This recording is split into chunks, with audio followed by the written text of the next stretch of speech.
بسم اللہ الرحمن الرحیم۔ حکیم الامت مجدد الملت حضرت مولانا شاہ اشرف علی صاحب تھانوی رحمۃ اللہ علیہ کی کتاب تعلیم الدین۔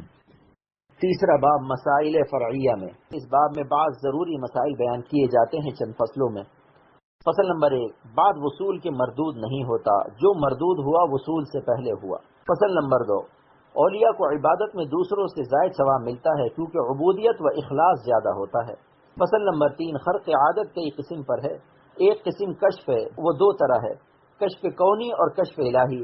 کشف کونی یہ کہ بعد مکانی یا زمانی اس کے لیے حجاب نہ رہے، کسی چیز کا حال معلوم ہو جاوے۔ کشف الہی یہ کہ علوم و اسرار و معارف متعلق سلوک کے یا متعلق ذات و صفات کے اس کے قلب پر وارد ہوں یا عالم مثال میں یہ چیزیں متمثل ہو کر مکشوف ہوں۔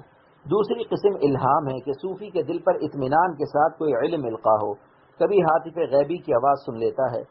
تیسری قسم تصرف و تاثیر ہے، یہ دو طرح ہے، تاثیر کرنا باطن مرید میں جس سے اس کو حق تعالی کی طرف کشش پیدا ہو، اور تاثیر کرنا دوسری اشیاء عالم میں خواہ ہمت سے یا دعا سے۔ بے شمار حکایتیں اس باب میں اولیاء اللہ سے منقول ہیں۔ فصل نمبر 4، کشف و الہام سے علم ظنی حاصل ہوتا ہے، اگر موافق قواعد شرعیہ کے ہے قبول ہوگا۔